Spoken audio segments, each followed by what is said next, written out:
Good afternoon, friends. Welcome to our final installment. I promise this is the final installment of the spring 2021 bill session. That's Bill 469. I think it's appropriate that I introduce Heather at this point. You all know her, but this is the first time in all these weeks that we've been together. Heather obviously has been my producer, my co-host, and without her, this program would simply not have been possible. So we are together for the first time.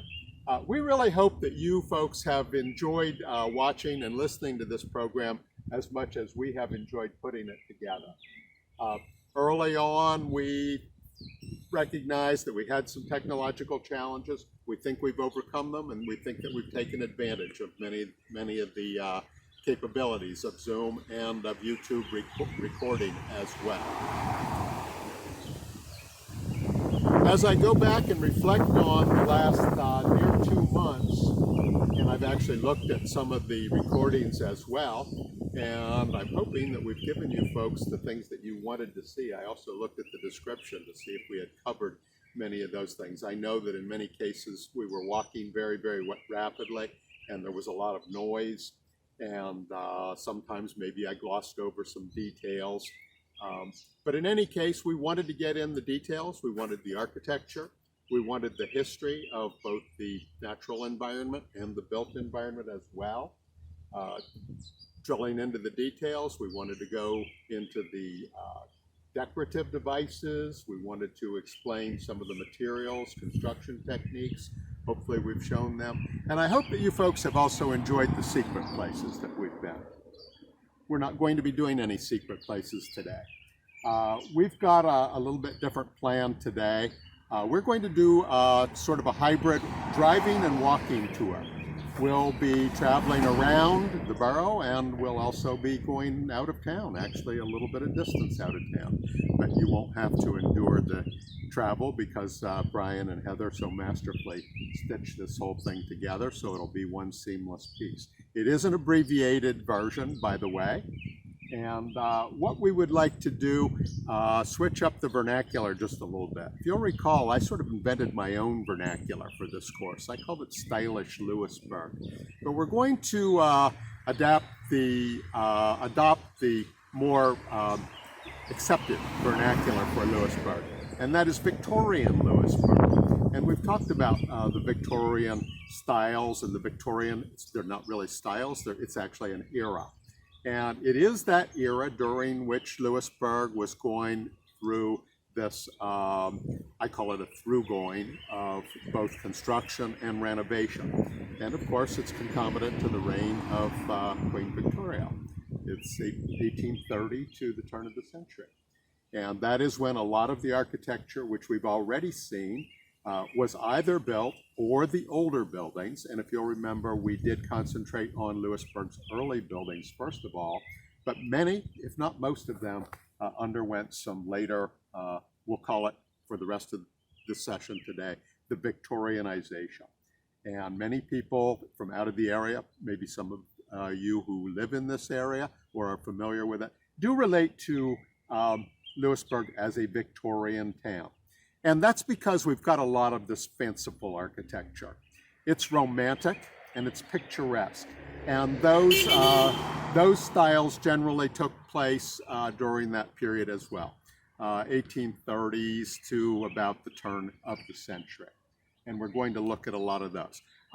As I had mentioned just a moment ago, we're really not going to go back and rehash the buildings that we've already taken in. Hopefully you recall those, and hopefully you come out. If nothing else, Heather and I think that we have really learned a lot in this program. And we're hoping that you've been entertained and that you've gotten some educational value out of our program as well. And we'd like to continue that.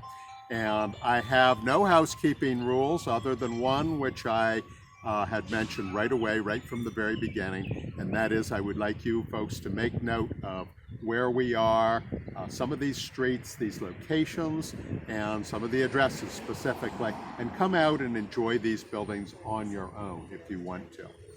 Another aspect of today's program, which will diverge from what we've done before, we're going to really get into the details of the buildings. This is a program that I'm going to refer to as the eye candy out of all of our sessions. It will highlight the aesthetic delights of the architecture here in Lewisburg. I'm not going to really obsess over those styles, the names of the styles, the periods, the dates. I think I've bored you enough with the dates, the names of many of those owners, the people who were responsible for either building the buildings, the owner builders, or carpenters, contractors, architects, and so on. We'll attempt to dispense with some of that. We'll just kind of get into the buildings themselves and show you the buildings in all their grandeur, and then we'll also zoom in on a few of the details, which once again I know some of you considered that we had not really given those sufficient treatment the first time, but we just did not have that luxury by virtue of this format that we're using. Let's talk about this building right behind us. We're talking about the Victorian era, and we haven't done anything with the Bucknell campus. And parenthetically, I would like to encourage all of you to come and to enjoy the campus. It is truly one of the most beautiful small campuses completely in the United States. There is a basic theme of architecture, and we're not going to do any more than this one building, but thematically, it basically adheres to the Georgian Revival style. We did talk about Georgian and the lack thereof. So if you go to the Bucknell campus, you'll see the buildings that are executed in a Georgian Revival style. The early buildings, which are right behind Brian at this point, we can't even see them for the foliage. Some of you are already familiar with the two original buildings from the late 1800s, when this was affectionately known as the University at Lewisburg. So we won't bother with them. They're also in the Greek Revival style. Let's go right into this Victorian thing that I told you we would like to do. A Victorian treatment of Lewisburg and a smattering of a few other things thrown in. This is really high Victorian. And I'm referring to Bucknell Hall. Brian's got it in his sights right now. It was named for our benefactor, Mr. William Bucknell. Of course, the University at Lewisburg became Bucknell University in 1885-86 with the large amount of financial assistance that Mr. Bucknell provided to salvage the university from the throes of bankruptcy. And this particular building was built as a chapel, and it does bear the Bucknell name, 1885. Once again, right in the peak of the Victorian era, and it's eclectic Victorian. So I've already used two of those words that we started off on our course with, vernacular and eclectic.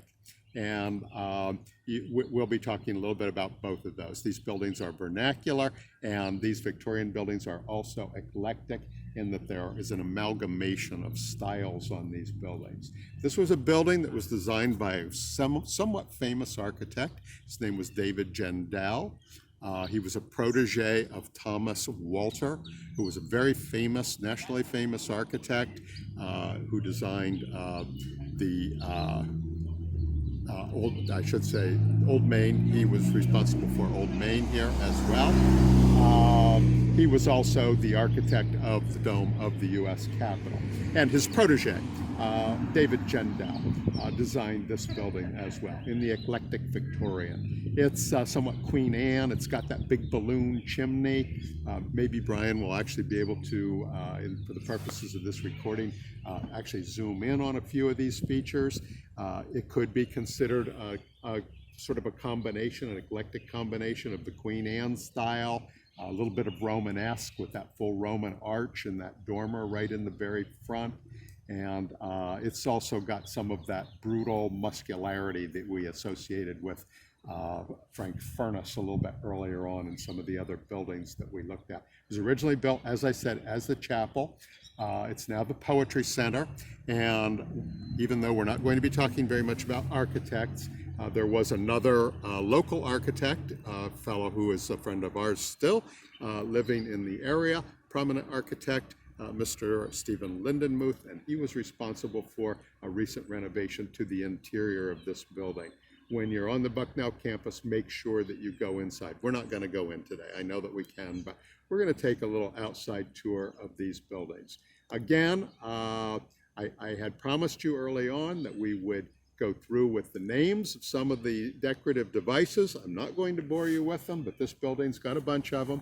You have the big corbelled balloon chimney. You have the corbel step in the cornice. Those are the bricks that step out under, or step inward rather, underneath the roof line itself. You've got some of that very, very fanciful roof decoration. Those are executed in terracotta, the Crockett style of architecture, right on the dormer that I had pointed out to you at the Beaver Church. And then those other little horn-like devices on the very edges. And those are the acroteria. So we've got a couple of those arcane words that I can never help but throw around. And if you see something on this building and you want to know about it later after you view the YouTube video, by all means, give me a call and I'll attempt to point these things out to you. Okay, friends, we have just simply stepped around the corner from Bucknell Hall onto University Avenue in Lewisburg. This is the southerly end of University Avenue, and this is commonly referred to as the President's House. And this was built by President Justin Loomis in 1855. And I think if you'll recall, once again, I don't want to go into these names and dates too strictly, but Justin Loomis was the designer of the Baptist Church on 3rd Street in the 1870s. And he was truly a Renaissance man in the era. And he was an amateur architect, among many other things. And he also shingled the steeple on the Baptist Church, if you'll recall. Anyway, he designed this as his house, the President's House, for the new fledgling university at the time in 1855. And he had traveled extensively before, and he had become enamored with the English styles. And so this is definitely residential Gothic. This is one of the few examples, certainly one of the highest examples of the residential Gothic in Lewisburg. And I think that's evidenced most prominently by that Gothic arch on the second floor, and the verge boards or the barge boards that you see in that peaked intersecting gable. Just a most interesting building. Definitely merits driving over by. Once again, I told you I would give you addresses. Most of you people already know where this building is, right at the southerly and right at what's called the gateway to Bucknell on University Avenue. Look at those details. Those beautiful attenuated arches on the porches downstairs. Look at the fine work on the columns. They do not follow in the classic orders in any way. They're just very whimsical. They're very English, very Gothic in style. And this building also has something we've seen before, but this time we have the opportunity to sort of zoom in on the chimney pots, the 3 chimney pots, which once again are sort of diagnostic of that particular period. Brian, while we're standing here, let's spin around and let's do a couple other houses that are literally clustered right here together. Let's look over just a bit to the southeast of where we're standing. That would be across the street from the President's House. This was the house where Robert Lowry lived, later the famous hymnist, yes. Thank you, Heather. It was built for another professor at the time. The few houses that we're going to point out right now, in the early days of the university, 1850s to the 1880s, these were built primarily as professor houses. So, and once again, I'm definitely not going to go into the names. They've got various different styles. Here you've got a little bit more of that Gothic influence, possibly some of the Italianate, which I'll be describing, because if Lewisburg, in a vernacular sense, is Victorian, in a more specific sense, it is Italianate, and you'll see what I mean as we go around. Let's just, Brian, while we're standing on this corner, let's just take a shot of this house, another early professor house. This was built a little bit more in the federal style, but this is one of those buildings, and I'm going to be pointing out a number of these as we go on tour today, that were Victorianized, particularly in the Italianate sense, with the scroll brackets underneath the cornice and also the scroll brackets supporting the console, which is surrounding the front door. Okay. So now, once again, we're in the same cluster of, we'll call them professor houses on on South University Avenue. This one, however, was not built for a professor. It did come along a little bit later. It's from the 1880s, and it was built by Bright Miller, who was a prominent attorney and the son of other attorneys and father of subsequent attorneys here in Lewisburg. And this is probably the finest example of the Italian villa that we have. We've already talked about Italianate, and I'm showing you all the hallmarks of the Italianate style already. But the Italian villa varies a little bit in the respect that the tower is in the front and it goes all the way to the ground. It's not in the form of a cupola or a belvedere in the center of the house. The other hallmarks of the Italian villa style would be the very, very elaborately formed third floor. We'll call it the cornice. It's actually incorporated into a frieze, the smaller windows and the massive scroll brackets on the top, a variety of shapes of arches. I don't think I had mentioned, typically when I do these classes, I like to point out all the various types of arches. This building's got at least 3 or 4 different arches. It has the full rounded or the Roman arch. You can see those. It's got what's called the basket handle arch on the second floor, and then the segmented or the eyebrow arches are on the first floor, including the door.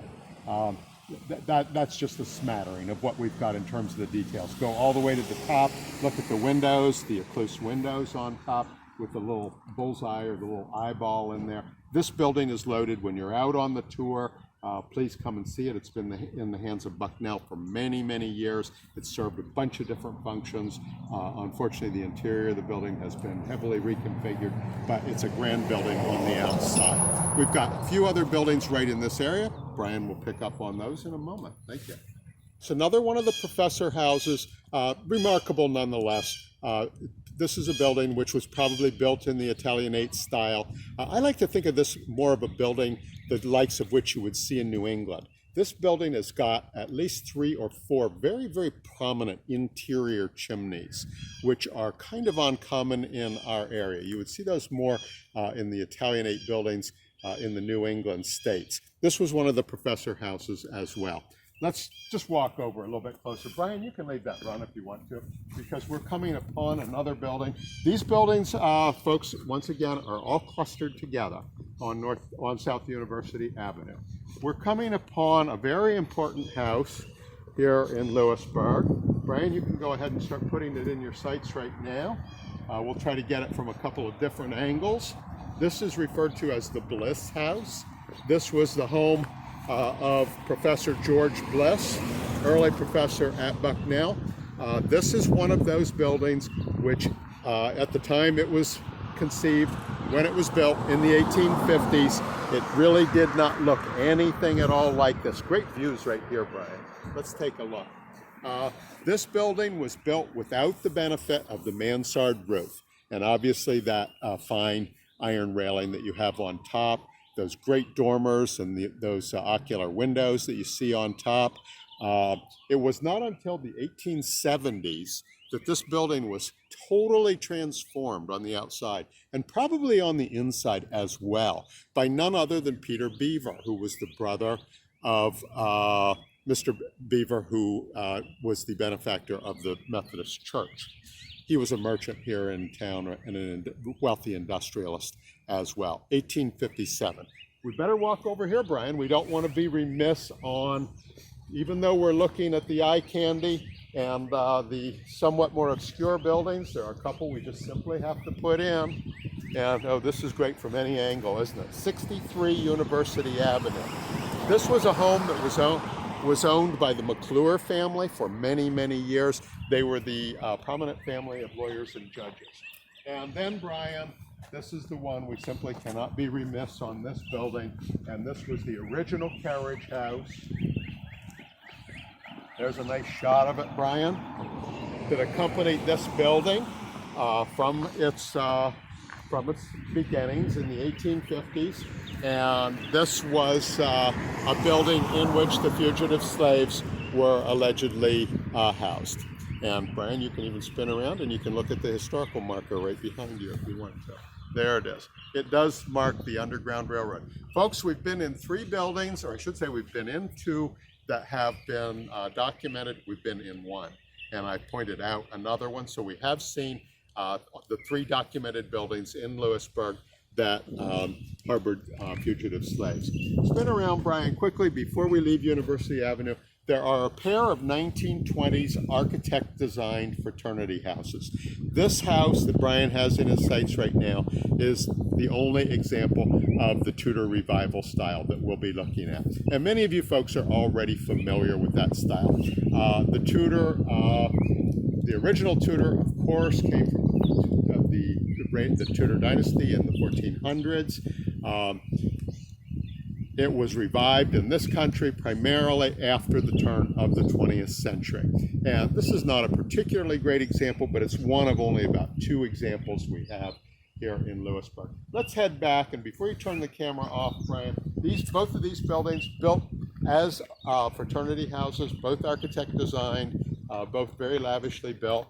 And this is the one which is immediately aside that, and this is another revival building, likewise built in the 1920s, and this is built in the colonial revival style, and it is very much Georgian, at least on the outside.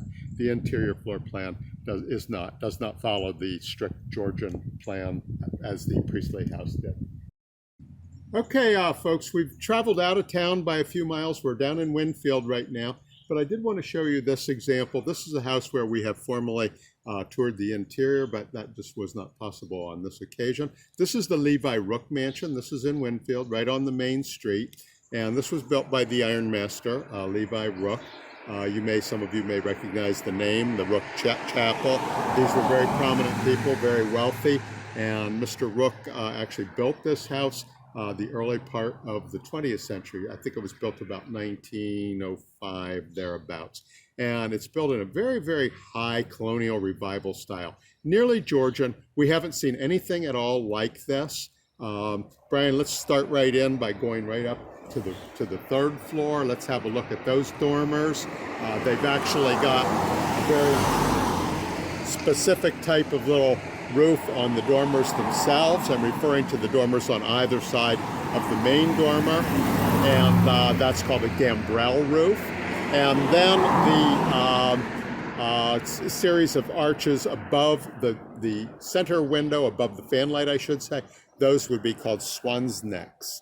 And this is a building that also has a belvedere on top, from which the owners could go up and enjoy the view of the river, looking out right behind where Brian is right now. Very, very high colonial revival style house. Has a lot of the hallmarks of the Georgian. It's just a little bit too complex to be Georgian. It's got some of those Federal and Adamesque style features, like all those swags, the cornucopia, and presumably they show the wealth of the owner, the person who built it, the abundance. Beneath, you've got the beautiful little well-formed Ionic columns, and the porch has some great, very fanciful woodwork as well. So there are a lot of neat things going on. When you're traveling through Winfield, have a look at this building. Let's just shut down here. Brian, just pan off to the left for a second. There's another building that's not totally unlike it.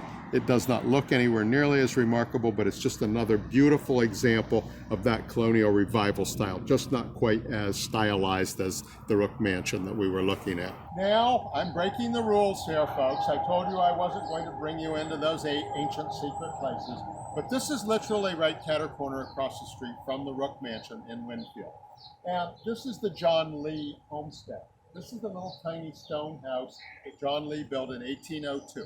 And it was the site of the last massacre in Union County. So that's the claim to fame. Imagine, this was just a particularly nice little settler house. This is an area where there were probably settlers coming into the Winfield area even before Ludwig Durr came to Lewisburg, maybe as early as the 1850s. There were a number of families down in this area that were scraping around, trying to get a foothold down here. There was a lot of hostility with the Native Americans. And like I said, this little house right here was the site of the last massacre in Union County, 1802. Belongs to the individual who owns it now, Mr. Parks, and he is in the process of restoring this building. I almost forgot about something, Brian, and it's going to be hard to get it in your sights. But just turn around and look at what else is on this property. This is the largest single stem sycamore tree in the Commonwealth of Pennsylvania. And Heather, what would you estimate the girth of that tree at the bottom? It's at least 10 feet across, isn't it? It's absolutely enormous. Is this the one that's in the Penn's Woods book? I'm not really sure. That's the claim that's made of this tree. It is a single stem sycamore, and it's about 350 years old, I believe is the estimated age.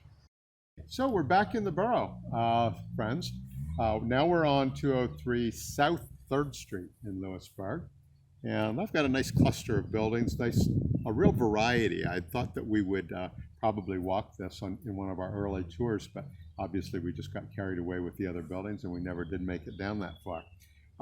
This is another building very much like the last one we looked at down in Winfield. This is a high colonial revival style house. This was built in 1905. And that's a period during which this colonial revival style was really, really in its heyday. And you can see a lot of those features that I talked about that harken to the former colonial styles, both the federal and the Georgian style. Here you've got the nicely formed dormers. Once again, we've got this has what's called a cut roof.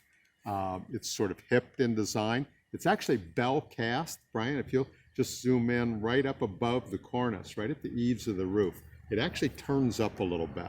It's a very elaborate, very expensive way to construct a roof, but it would have been diagnostic of this type of building of this quality in the first decade of the 20th century.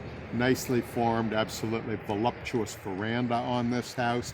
It also has the belvedere on top, like the Rook Mansion did that we looked at down in Winfield. And it's got a very, very nicely balustraded porch roof on the above the first floor porch. Just a great house. Come and look at it, folks. It's on 3rd Street, 203 South. This is the house that was also designed and built and inhabited by none other than Justin Loomis. And after he had been president of Bucknell, he had actually gone to England for a period. And then about 10 years later, about 1865, when he returned, he had a lot of those English, those somewhat Gothic ideas in his mind. And so he executed them on this house. And there's nothing else quite like it. This is a one of a kind in Lewisburg. Here, it's got what we call the witch's hat turret on the front. And that has the bell cast roof that I was telling you about before. See how it swoops out, and look at how steeply pitched the roof itself is. Like I said, this is a house would be truly one of a kind in Lewisburg. It's more English and cottage or manor looking than anything else. There has been a fence recently erected, but there's one of those secret places out back. You notice me laughing a little bit. This is a house that still does retain its original brick privy is out back. Unfortunately, we can't go in, and I think it only has one hole, so it won't do for this crowd anyway. This is a 4-square house. This was built in the early part of the 20th century. That was a period of great expansion, not necessarily here in Lewisburg, because a lot of these streets had already been infilled by that point in time. And so there were not a lot of vacant lots. Something else, something older had to have been torn down. This is probably built in the first decade. And this is built from the rock face or the rusticated cement blocks.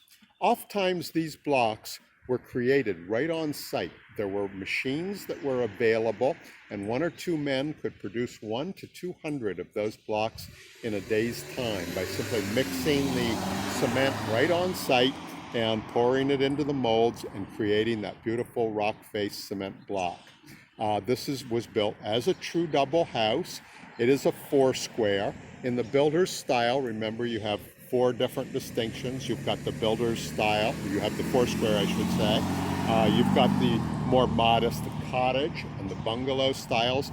And then you, in the tighter urban context, you have the buildings that are called the homesteads. And we'll look at some of those as well. We have been calling them vernacular. They're the builder's style and they're the homesteads. Those were the plain homes. And in Lewisburg, many of them have been embellished with these Italianate treatments that we talked about before. Well, I look at this house across the street, this cement block house. Even those columns are very, very inexpensively produced cast cement, but they sure are durable. This place is well over 100 years old, still in fantastic condition. Okay, as we were ready to cross the street, we actually walked a little bit closer to the Loomis house. I realize it's just such an incredibly interesting house. Once again, it's got those little architectural details from the mid-Victorian period. That would be the 1860s. It would have been sort of right in the peak of the Victorian popularity here in Lewisburg. Understand, this is how this house was built. This was not a house that was transformed in the through-going cycle of renovations as some of these other houses that we're going to look at. So always keep this one in mind. I can't remember the number of this. I see the date. It's 1866 is when it was constructed, and that's about accurate. Let's look across the street, Brian. Let's look at this entire block. Let's see if we can get this in. Heather just commented that this looks like all one building over here, but actually there are 3 separate houses, and they are all double houses, and they were built as such in the 1860s or 1870s. And this block was developed by Mr. Schwartz, and he was also the original developer of the Lewisburg Music Hall, which became the Opera House here in Bloomsburg, and then subsequently burned down. Now, we'll go across Lewisburg. What did I say? Bloomsburg. Yeah, just to so Okay. that there is no confusion. Yes, so we are in Lewisburg, absolutely. No problem. Yeah, okay. So anyway, on this building, I need to point out some of the Victorian or the Italianate features. Actually, in the case of at least 2 of these buildings, it's got a motif, a decorative motif that I don't think we'll see anywhere else in Lewisburg. We'll walk over a little bit more closely. You can start right down at the bottom and you can look at the balustrade around the porch rail, and you can see how intricately formed it is. This was at a time when scroll saws, various different jigsaws, drill punches, various different mechanical devices had come into play, and this sort of trim was produced very, very readily in mills, sold in shops, and it was used very prolifically to embellish these buildings. Once again, these are buildings that were built in this style, in the early mid-Victorian, let's say. And once we get a little bit closer, Brian, you can hone in on a motif that I don't think you will see anywhere else in Lewisburg. And it appears to be a ship's steering wheel. There are actually 2 buildings that feature that particular motif. And if we were in points a little bit further south in these United States, we would call that style the Steamboat Gothic. I think for the purposes of the northern climes, I believe we'll just call that Carpenter Gothic. Steamboat Gothic typically would have a 2-story porch on the front, but it does have some very, very whimsical woodwork.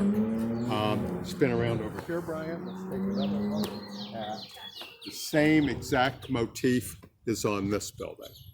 More of the ship's wheel. And then come back over here and we can look at the spool and spindle. And you can see that in the frieze in the upper part of the porch. Along with lots and lots of other decorative devices, the barge board, and the gable on the top of the front porch, I should say. So the northerlymost building obviously does not have the porch, but it does have the very elaborate consoles, the carved consoles above the front doors. They're all two-story. We really didn't comment very much on the what was formerly the parsonage of the Lutheran Church. I think we'll walk up there for just a moment. It's got some interesting devices that I want to show you, some decorative details. It's built in, again, sort of a colonial revival. It's got a lot of really neat things. It's got some swags. Has some festoons. They're probably coming into sight right now. It does have the heavily modillioned cornice. Those are the big blocks under there. And then Brian, look all the way up at the top in the pedimented areas of those dormers on top. Strictly pedimented dormers on top. They are 3. They're symmetrically placed. And that material that is put in there, it's almost like cobblestone. And it gives sort of a vermiculated appearance. It almost looks like, remember we talked about the worm tracks, and here it is in a slightly larger version. Otherwise, it's sort of colonial revival. It does have a parapet wall. It's eclectic. It's built around the turn of the century, and it has a lot of the features that were used in the very late Victorian period. We're back on South 2nd Street. This is an area where I had you on the tour the second day out on the job. The only reason that I brought you back over here, in addition to just enjoying this pair of restored simple little federal townhouses over here, is the progress that's being made on this brand new house. Brian, let's just zoom in a little bit. I had speculated that previously that whomever was doing this project, and I really don't know to this point, just step right in here, Brian. I really do not know the whereabouts of this, or I should say I don't know who is responsible for this project, but as you can see, it's following suit with the exact fenestration of the 2 townhouses to the south. It's got the asymmetrically placed door. It's kind of basic, vernacular, federal in style. It is nearly a half-story taller, and I think we've determined the reason for that is because the system of trusses that they are employing in the construction of the 3rd floor of this house is in fact allowing for a full head height living space on the 3rd floor. It does sort of fall out of the proportion of these other 2 houses by a bit, but it's in keeping with the house immediately to the north in terms of the height. I suspect that this is going to be nothing shy of remarkable when it's done. So now we're on the north side of town. We really haven't done much with the houses north of Market Street, but believe me folks, when you're out on your own and you're touring Lewisburg, don't neglect everything north of Market Street. Go all the way to St. Anthony Street. And on all of the numbered streets, you're going to see a real profusion of very, very nice houses. A lot of them will give you the evidence of those Italianate features we were talking about, either older buildings which have been Italianized or Victorianized, or buildings that were actually built in that style. The one that Brian has in his sights right now is what I'm going to call a mid-Victorian. This is a building that's definitely built in this style, and I'm putting it in our film for a couple of reasons. Obviously the trims are nice. It has sort of the segmented arch or the eyebrow style arch above the windows. You can see that they were formed that way from the very beginning. Likewise on the console over the front door. Hey, look at that little decoration contained within the arch itself. That's that thing that we talked about even when we were in the museum, the Rinnsal. It's kind of a foliated, elongated, foliated design in a sense. But the most important thing here is the technique of the siding. And this is what we will call a rusticated siding. These are actually boards that have been incised with a little V groove, and they look like they're made of stone, don't they? You want to come over and look at it a little bit more closely, Brian? Get a nice shot on it. It's also a house that has some nice decorative shutter dogs. You can zone right in on those. Some nice Acme and Low shutter clasps and shutter dogs. And Brian's got this siding in his sights right now. There are a few of these in Lewisburg. If you go just north to Watsontown, I'm not sure if any of you folks live in Watsontown or not, but there are a number of these examples in Watsontown. This was a very fanciful style of making wood to look like stone. This is an 1860 house, so the plaque says. And remember what I've told you about dates, but I would put it approximately in that vicinity, around 1860. So that would make it a nice mid-Victorian house. When you look up, Brian, we're standing underneath a very nice box cornice on this house as well. And you can see all of the necessary elements are up there. The beautifully scrolled brackets and the little, the regular, in this case we'll call them stylized dentals. And underneath the soffit itself, you can see a panel in there. I mean, that's a stylish panel. That's called the plancier. So you've got a lot of nice decorative devices going on in this house, and this is a nice mid-Victorian house. Thanks, Brian. Just wanted to bring another house in your sights. It's on the opposing corner from the house we just looked at 139 3rd Street, I believe we're on. This is 4th Street. This is 202, and it's a house built at about the same time, and it's another Italianate house. It was not an earlier house that was built and then transformed into this Victorian, and it does employ a lot of the same devices as the house we just looked at, except the manner of method of sheathing on the outside is completely different. This uses a very, very narrow clapboard, and that's kind of unique in Lewisburg as well. Nice set of colors on there. They're a little bit faded, but I think you can see that a color scheme like that, a few years don't hurt it by any stretch. Okay, we're attempting to find a house that just has a particularly nice cornice on it, decorative cornice. But as we're walking south on 4th Street, boy, I just can't help but marvel at these fanciful porches. Look at all of this fretwork, all of this scroll work, and so on. You can really call it anything you want to. They look like pieces of furniture, don't they? At the time the houses were built, I think I mentioned a little bit earlier that these decorative pieces were being made in mills in profusion, and the carpenters just simply went in and picked them from the shelves, or they picked them out of pattern books. Just see if you can get a shot on these nice porches, Brian. This is just a particularly nice one right here. Good colors as well. Every one of these has something interesting. These are mid-Victorian houses, and we're going to look at one or two. Okay, Brian. I think we can go on. So as we're seeking out some more of these Victorian houses, I just can never help but comment on this little beauty. Right on the corner of 4th Street and St. Mary Street, I believe. St. John. St. John Street, I'm sorry.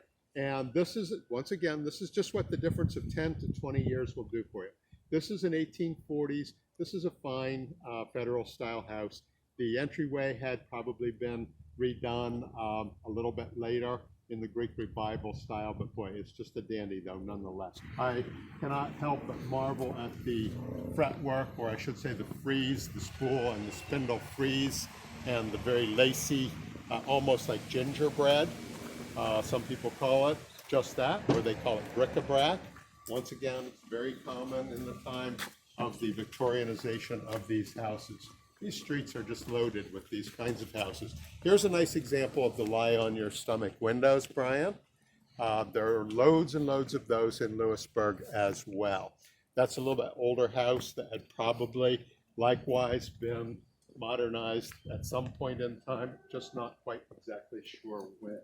This is a house which I do think was probably an earlier federal style house, and this is a house that has probably undergone one of the most extensive remodelings on the outside that I can possibly envision. And from Brian's vantage point right here, if you just look up, you can just get an idea as to how elaborate the cornice is. This is a building on which the shapes of the windows were very likely changed when the alterations, the remodeling was done. They very well could have been a squared off federal style window. They did not simply have a molding applied above the window. They actually had the window openings were altered to accommodate these arched windows. The porch on this building would have come even at another later point in time. It's probably even later than the cornice itself.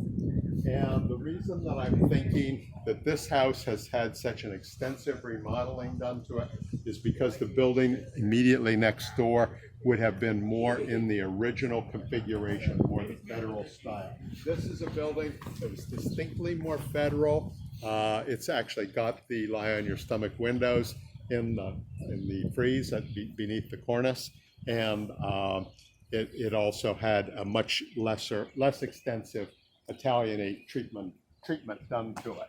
I did want to show you one other thing. Yes, Brian, just put your camera right up through there. And if you can zoom in on that particular roof feature. This is a building, as I was saying, that was probably a much earlier, much simpler building. And when all of this elaborate decorative work was done to this building, the eaves were actually extended out over the front wall. And I think Brian's got a pretty good shot. You can actually see where the roofs come together, and there is an eave extension on this house. So that's just another example of what has taken place on this building.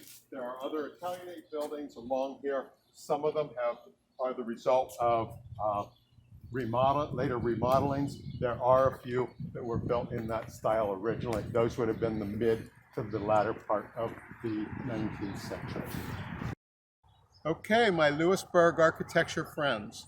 I think we're getting about ready to wrap it up for another year. We've really kind of covered the gamut. I told you that today we weren't going to be so obsessed with all of those little details, but you've already come to know me all too well. We have seen some nice estates, so I figured we should at least conclude with one of the fine ones right here in Lewisburg. This was Colonel Eli Slifer's house. It was his second house, maybe his third. He lived in a grand house in town, and then by 1860, he had this house designed by a Philadelphia architect. His name was Mr. Sloan. And this is another one of those buildings built in that very, very romantic style.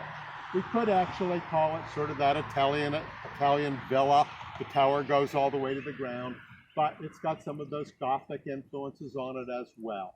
This is a building that had been in museum use for a number of years. It's owned by River Woods. That's the Methodist home, and currently they do not have it open to the public.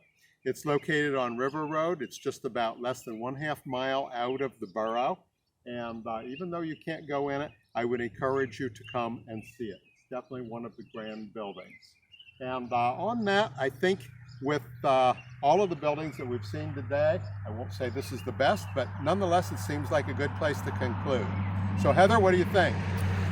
Do you want to come up and we'll wave off to everybody? Thank you again. Thank you very much for bearing with us. We know we've had bonuses for bonuses.